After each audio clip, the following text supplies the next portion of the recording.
Buenos días, somos estudiantes del Instituto Tecnológico de Ocotlán y a continuación vamos a explicar el tema de la unidad 3, programación lógica, para la materia programación lógica y funcional. Los temas son programación de la lógica de primer grado, unificación y resolución, cláusulas de Hom, resolución SLD, programación lógica con cláusulas de Hom. El equipo está conformado por Marcelo Ortiz, David González y su servidor César Salamanca. Sin más, vamos a dar inicio a este tutorial.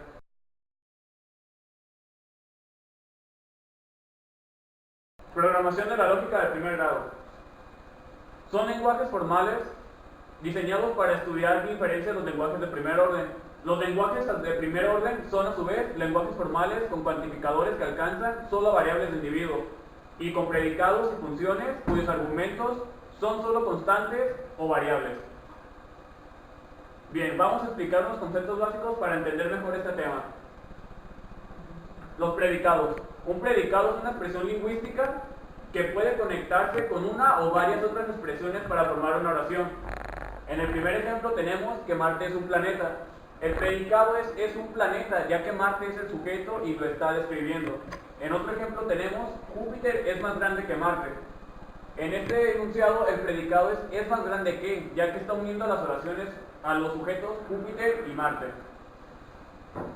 En la lógica de primer orden, los predicados son tratados como funciones. A las cosas que entran a las funciones se les llama argumentos y a las cosas que salen valores o imágenes. Vamos a ver este ejemplo, es una función matemática, f de x es igual a 2x. Esta función toma números como argumentos y devuelve más números como valores. Por ejemplo, si toma el número 1, devolverá el número 2. Y si toma el número 5, devolverá el número 10. En la lógica de primer orden se propone tratar a los predicados como funciones. Que no solo tomen números, sino que también tomen expresiones como Marte, Mercurio, Júpiter. De este modo, la oración Marte es un planeta puede transcribirse siguiendo la notación propia de las funciones de la siguiente manera: planeta y entre paréntesis Marte, lo cual quiere decir que cualquier oración o cualquier sujeto que se encuentre dentro de estos paréntesis forma parte de un planeta. Una forma más abreviada de explicar esto es poner P y entre paréntesis M. Constantes de individuo. Bien, una constante de individuo es una expresión lingüística que se refiere a una entidad. Por ejemplo, Marte y Júpiter son constantes de individuo. Una entidad no tiene que existir para que se pueda hablar acerca de ella, de modo que la lógica de primer orden tampoco hace supuestos acerca de la existencia o no de las entidades y se puede hablar de ellas. ¿Cuál es su función? Pues su función es similar a la de las expresiones del lenguaje natural, como él, ella, esto, eso, cuyo referente varía con el contexto. Las variables generalmente se representan con letras minúsculas cerca del final del alfabeto latino, principalmente X e Y. Del mismo modo, en la matemática, la X en la función f de x igual a 2x no representa ningún número en particular, sino que es algo así como un espacio vacío donde pueden insertarse diferentes números. Los cuantificadores. Los cuantificadores son operadores sobre un conjunto de individuos. Se trata de un recurso expresivo que permite construir proposiciones sobre conjuntos, o dicho de otra forma, un cuantificador es una expresión que afirma que una condición se cumple para un cierto número de individuos. La lógica del primer orden incorpora además las conectivas de la lógica proposicional, combinando las conectivas con los predicados, constantes, variables y cuantificadores. Es posible formalizar oraciones como las siguientes: Sócrates es sabio y prudente. Si Sócrates es sabio, entonces también es prudente. Nadie es sabio y además prudente, y todos los sabios son prudentes. Del lado derecho podemos ver cómo es la formalización de estas expresiones, según la lógica del primer nivel. Veamos otro ejemplo. Todos los hombres son mortales. 2. Sócrates es un hombre. Por lo tanto, Sócrates es mortal. Esto es una deducción que nos permite la lógica de primer grado. Consiste en determinar por qué los argumentos como este resultan válidos. Un sistema formal. Un sistema formal es un sistema de tipo lógico deductivo. Formal, que para una gramática formal que restringe cuáles son las expresiones correctamente formadas de dicho lenguaje.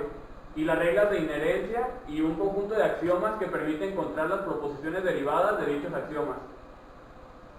El alfabeto de la lógica de primer orden se obtiene al extender la lógica proposicional, con un conjunto numerable de símbolos de predicados, pre o pun para abreviar. Se asume un conjunto infinito de variables, o var, que toman valores en el universo del discurso f. Denota la aridad del predicado o función f, es decir, los predicados como aridad 0 se asumen como constantes. Los términos de nuestro lenguaje de primer orden se forman de variables, constantes y funciones aplicados a estos. Vamos a ver un pequeño ejemplo. Ali es hermano de Alex. Esta expresión denota la calificación obtenida por el hermano de Alex en el curso de sistemas multiagentes. La sintaxis de la lógica de primer nivel.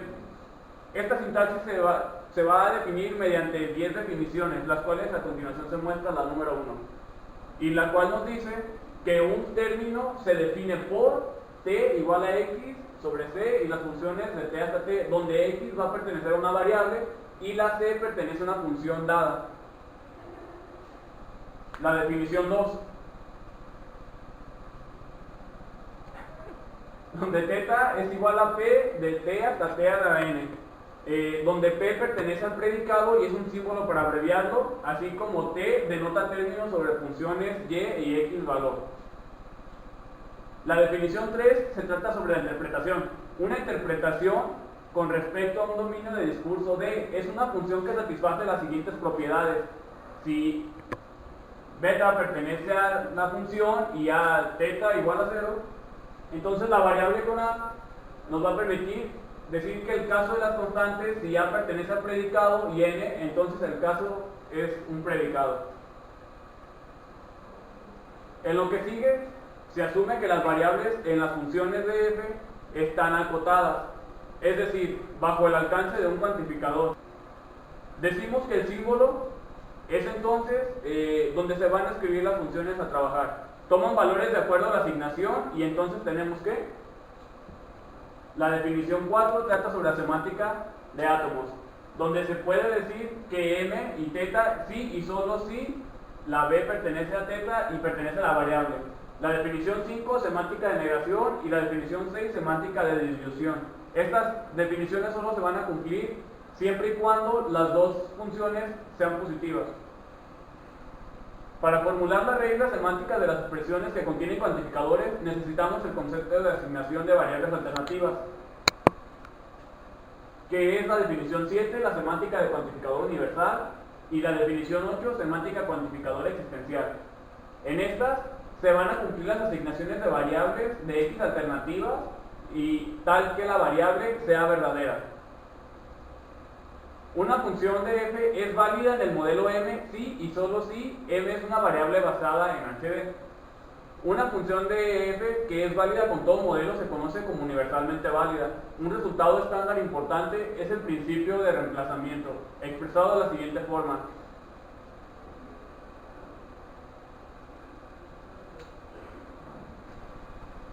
La inferencia analógica de primer orden. Vamos a volver al primer ejemplo.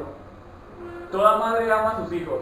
2. Julia es madre y Luis es hijo de Julia. Conociendo 1 y 2, es posible concluir que Julia ama a Luis. Podemos formalizar este ejemplo de lógica de primer orden como lo siguiente. Un hijo pertenece a una madre y este ama a su madre. En el enunciado 2, la madre es Julia y Luis es hijo de Julia. Por lo tanto, Luis ama a Julia. La definición 9 consiste en consistencia y completitud. Un conjunto de reglas de inferencia se dice consistente si para todo conjunto de funciones cerradas se ocurren las variables libres y cada función está cerrada y pertenece, se tiene, y así las reglas de inferencia se dicen completas, siempre y cuando éstas sean verdaderas. Sustituciones. La definición 10 trata sobre la sustitución. Una sustitución es un conjunto finito de pares de la forma x1 sobre t1 hasta xn sobre tn, donde cada tn es un término y cada xn es una variable. Pero esta sustitución se anuncia y se denota por él. Esta regla expresa que las variables en el dominio de una sustitución son únicas y no incluyen la sustitución de la variable por sí misma. Después tenemos un ejemplo donde dice que la aplicación de x0 de la sustitución donde el 0 a la variable x se define como x0 si t va a ser si x sobre t pertenece a 0 y x en otro caso. Para la definición 11 tenemos la aplicación de una sustitución. En este ejemplo volvemos a retomar el tema de Julia y su madre. Tenemos la opción de que Ama tiene una madre y se especifica que Julia es la madre de Luis. Por lo tanto, Luis ama a su madre. La definición 12, composición.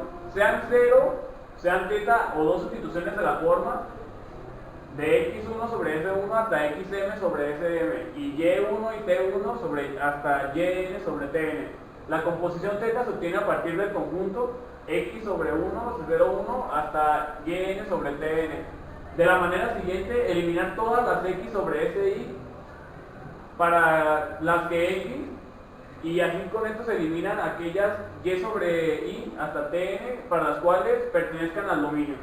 Por ejemplo, x sobre f sobre z es igual a x a la función de a, z sobre a, w sobre y. La definición 13, sustitución idempotente. Una sustitución de θ se dice impotente si 0 es igual a 0. Se puede probar una sustitución es impotente si y solo si el dominio es 0 o el rango es 0, es decir, que el dominio y el rango de la sustitución son adjuntos. Otras propiedades de las sustituciones son la definición 14, propiedades de las sustituciones. Sean θ y beta sustituciones y sean f, entonces tenemos que el conjunto que pertenezca a la E va a ser igual a sí mismo multiplicado por θ. De igual forma, tenemos estas dos simbologías donde se muestra que mientras pertenezca a θ va a ser igual. Una pequeña conclusión sobre los predicados y las sustituciones es que aunque las sustituciones son asociativas, estas no son conmutativas. Las sustituciones son importantes para definir una regla de inferencia de especial relevancia para nosotros, conocidas como reglas de resolución.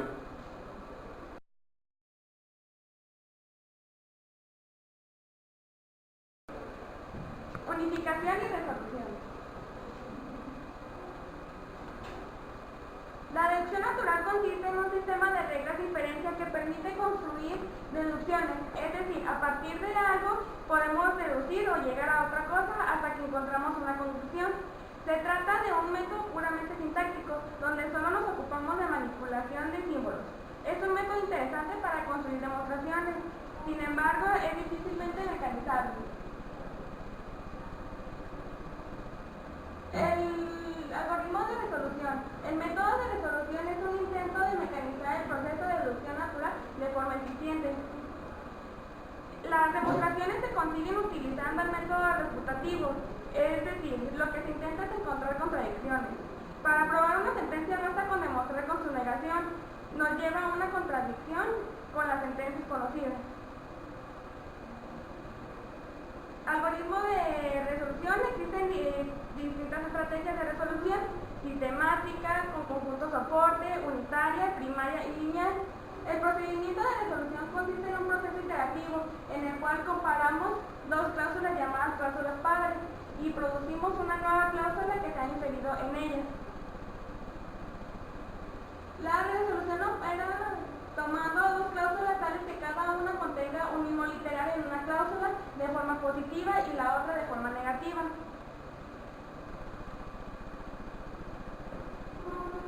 En particular, la forma de cláusula solo utiliza los conectivos negación y disyunción y solo requiere de una regla de deducción llamada regla de resolución.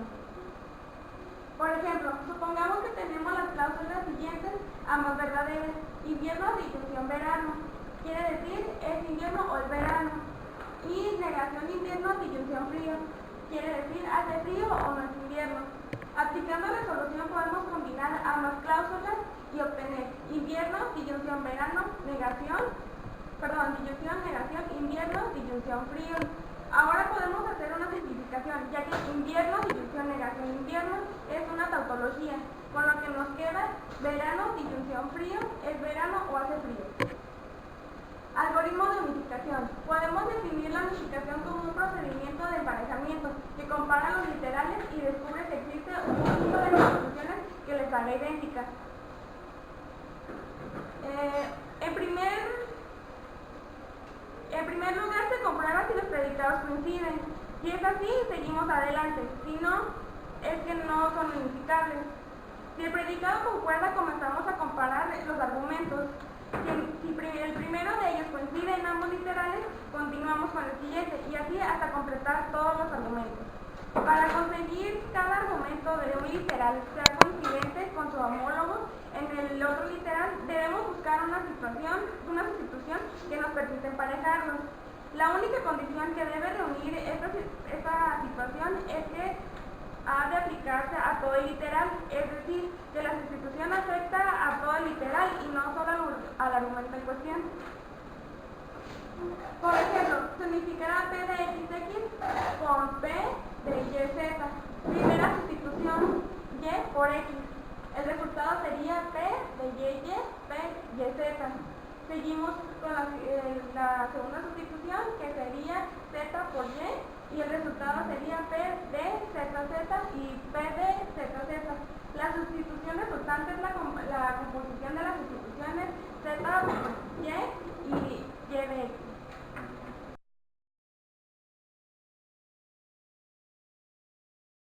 .3. Cláusulas de Horn y resoluciones LD. Cláusulas de Horn. En lógica proporcional, una fórmula lógica es una cláusula de Horn si es una con, como máximo, un literal positivo. Esto es un pequeño ejemplo de una cláusula de Horn y es una fórmula como esta también puede reescribirse de la forma equivalente que es esta forma. Una cláusula de Horn con exactamente un literal positivo es una cláusula definite. En álgebra universal, las cláusulas definite resultan aparentemente como cuasi identidades. Una cláusula de Horn en ningún literal positivo es a veces llamada cláusula objetivo o for, o cónsula, que es query, especialmente en programación lógica. Una forma de Horn es una cadena textual de cuantificadores existenciales o universales seguidos por una conjunción de cláusulas de Horn. Una fórmula de Horn es una cadena textual de string de cuantificadores existenciales o universales seguidos por una conclusión de cláusulas de Horn. Cláusulas de Horn. Estos son pequeños ejemplos de tipos de cláusulas de Horn. Las cláusulas determinadas, que son estas, definite clause o cláusulas de Horn con cabeza, son las que solo tienen un literal positivo. Caso particular son las que no tienen más que ese literal positivo, que representan hechos, es decir, conocimiento factual. Los objetivos determinados, definite goals, que son estos, o cláusulas de Horn sin cabeza, son las que no tienen ningún literal positivo. Un pequeño ejemplo. En este caso, las fórmulas atómicas P1, P2, Pk, hasta el infinito, son inconsistentes, es decir, no es posible que sean todas verdaderas. Provienen de la negación de conclusiones que el sistema deductivo debe obtener mediante resolución y refutación. Además de permitir la implementación de sistemas deductivos completos, una propiedad interesante a las cláusulas de Horn, que es que la solución del mundo cerrado no conduce a una teoría consistente. Selection rule derived linear resolution for definite clauses, es lo que significa SLD. Es un caso particular de la resolución general, donde los resolventes son simples, siempre objetivos, cláusulas sin cabeza. Los programas también son conjuntos de cláusulas de Horn definidas, hechos y reglas. Hay una función de selección que se selecciona un átomo de resolvente a quien participar la resolución. Para conjuntos de cláusulas de Horn pueden usarse una variante de resolución general llamada resolución SLD, que goza de buenas propiedades. Esta computación no es determinista. Cualquier átomo de la meta puede ser seleccionado y puede haber varias cláusulas del programa que unifiquen con el átomo seleccionado, volviendo al anterior ejemplo de los átomos. Pueden existir unificadores alternativos para dos átomos. Esto sugiere que es posible construir muchas soluciones, algunas veces en una cantidad infinita de ellas. Por otra parte, es posible también que el átomo seleccionado no unifique con ninguna cláusula en el programa. Esto indica que no es posible construir un contraejemplo para la meta definida inicial. La computación puede caer en un ciclo y de esa manera no producir solución alguna.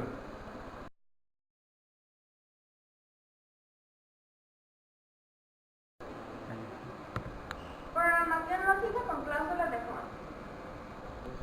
Prolog. El lenguaje Prolog, principal representante del paradigma, se basa en un subconjunto de la lógica de primer orden. Restricción de la forma clausal de la lógica denominada cláusulas de for. Philip Rosell y Alain Camerot, Universidad de Aix-Marseille, lo crearon en 1972 y su base teórica se debe en gran parte a Kowalski. Es bastante conocido en el área de inteligencia artificial. La sintaxis de una cláusula de for en Prolog tiene el siguiente aspecto: hija, entre paréntesis, A, B, dos puntos, guión, mujer, entre paréntesis A, padre, entre paréntesis B, A, que podría leerse así: A es hija de B si A es mujer y B es padre de A. En términos lógicos, representa la siguiente implicación, que es de esta manera. Por definición de implicación se obtiene la siguiente cláusula de for, que es también de esta manera. En términos lógicos, presenta la siguiente implicación.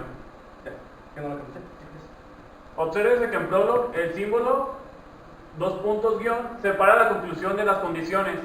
Todas las condiciones deben cumplirse simultáneamente para que la conclusión sea válida. Por tanto, la coma en algunas versiones de Prolog se sustituye por un símbolo de AND. Y separa distintas condiciones y es equivalente a la conjunción copulativa.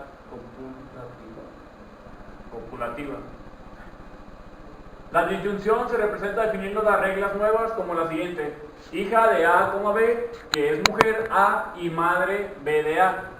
Esto podría leerse así: A es hija de B si A es mujer y B es madre de A.